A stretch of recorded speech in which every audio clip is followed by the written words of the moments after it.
Satu, dua, tiga. Avenu shalom alehem. Avenu shalom alehem. Avenu shalom alehem. Pondok Pesantren Al-Zaitun, Indramayu, Jawa Barat kembali menuai kontroversi usai tersebarnya tata cara sholat Idul Fitri di mana pengaturan syafnya tak sesuai syariat. Tampak dalam video, jamaah laki-laki dan perempuan campur dalam syaf yang sama. Ternyata, kontroversi Ponpes Al-Zaitun ini bukan kali pertama terjadi. Lebih dari 20 tahun lampau, ponpes ini juga pernah menimbulkan polemik sehingga Majelis Ulama Indonesia menurunkan tim penelitinya. Pada 2002 lalu, tim peneliti Majelis Ulama Indonesia melakukan riset terkait Pondok Pesantren Al-Zaitun atau Ma'had Al-Zaitun Indramayu Jawa Barat dan mendapatkan penyimpangan ajaran dari syariat Islam di dalamnya. Tokoh Nahdlatul Ulama Noval Assegaf alias Gus Noval memberikan respons atas penemuan bukti penyimpangan pada pesantren Al-Zaitun. Menurut Gus Noval, sesuatu yang sangat keterlaluan jika institusi tersebut tidak ditutup sementara bukti penyimpangan telah ditemukan. Sudah ditemukan bukti. Jika tidak ditutup, terlalu, ujar Gus Noval dalam keterangannya seperti dilansir fajarco.id. Sebelumnya, dilakukan investigasi dan penelitian terhadap pesantren Al-Zaitun. Hal itu dilakukan masing-masing oleh pertama tim bentukan Majelis Ulama Indonesia dan tim kedua tim investigasi aliran sesat. Hasilnya, NIIKW 9 adalah salah satu gerakan sempalan dari gerakan NI yang dipimpin oleh Panji Gumilang alias Abdul Salam alias Prawoto. Terdapat penyimpangan ajaran dari syariat Islam di dalam NIIKW 9, di antaranya dosa jamaah bisa ditebus dengan uang. Keharusan untuk mendahulukan ajaran NII dibandingkan dengan sholat, dan ajaran terkait hijrah. Kedua, kajian yang dilakukan terhadap Ma'had Al-Zaitun menghasilkan belum ditemukan adanya penyimpangan dalam kurikulum yang diajarkan.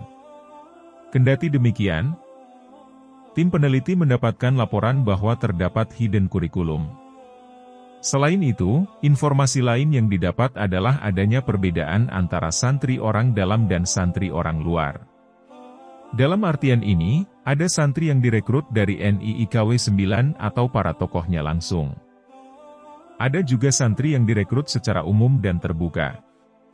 Terhadap hal ini kami belum mendapatkan bukti empirik, sebab sifatnya hidden dan konfidensial. Kami juga belum mendapatkan bukti terdapat penyimpangan dalam kurikulum yang diajarkan di Ma'had Al-Zaitun, kata Aminuddin. Ketiga, terdapat hubungan signifikan antara gerakan NIIKW 9 dengan MAZ di luar kegiatan pesantren. Hubungan tersebut setidaknya pada 3 aspek berikut. 1. Aspek kepemimpinan. Indikasi adanya kaitan antara keduanya sebab pemimpin Ma'had Al-Zaitun, guru-guru, maupun karyawan di dalamnya terlibat dalam gerakan NIIKW 9. Mereka ada yang menjabat sebagai pemimpin dan anggota di NIIKW 9. 2. Hubungan aliran dana. Hasil penelitian mengungkap terdapat aliran dana yang cukup signifikan dari gerakan NIIKW 9 kepada Ma'had Al-Zaitun yang dihimpun dari dana hijrah, bayat, penebusan dosa, beserta sumber dana lainnya. 3. Hubungan antara NIIKW 9 dengan kelahiran MAZ secara historis tidak bisa dilepaskan dan merupakan satu bagian di dalamnya. Demikian kesimpulan dari penelitian yang kami lakukan selama beberapa bulan yang dilakukan secara intens baik di dalam ataupun di luar Ma'had Al-Zaitun, bebernya. Ini sebagaimana yang terlihat dari video yang diunggah di media sosial Hello pada 6 Mei 2023. Dalam video itu, Syekh Panji Gumilang mengajak semua hadirin dalam acara yang berlangsung untuk mempraktekkan hal yang sama. Dalam sebuah acara yang berada di gedung milik Ponpes Al-Zaitun Indramayu. Di hadapan para santri dan juga pejabat serta tamu undangan yang hadir, Syekh Panji Gumilang mengatakan, ucapan salam itu tidak hanya, Assalamualaikum. Saya mengajak saudara-saudara sekalian untuk menjawab salam yang tidak hanya assalamualaikum saja. Sambil kita bernyanyi, katanya. Saya rasa yang hadir walaupun tidak terlalu pandai, tapi bisa bernyanyi. Kita ucapkan pada sahabat kita salam ini, lanjutnya. Setelah itu, sebuah lagu dinyanyikan oleh Syekh Panji Gumilang yang ditujukan kepada seseorang sahabatnya bernama Avenus Shalom Al-Lehem dalam bentuk bernyanyi. Silahkan berdiri ikuti nada dari Syekh. Saya minta semuanya berdiri, karena ini satu syuroh, perintahnya. Kemudian, seluruh orang yang ada di dalam gedung tersebut pun berdiri tanpa terkecuali. Saat itulah, ucapan salam disertai nyanyian diucapkan oleh Panji Gumilang. Dengan mengajak seluruh pejabat dan undangan agar kompak. Seolah tak ada habisnya, Pondok Pesantren Al-Zaitun kembali menuai kontroversi. Usai perzinahan boleh dilakukan asal membayar 2 juta rupiah, kontroversi lain yang kembali dipertontonkan ponpes yang terletak di Indramayu, Jawa Barat. Terkait soal isi khutbah Jumat yang mengutip ayat Alkitab milik umat Nasrani. Khutbah yang dibawakan pimpinan Pondok Pesantren Al-Zaitun, Panji Gumilang, terang-terangan mengutip ayat di dalam Alkitab atau Kitab Injil yang merupakan kitab suci umat Nasrani.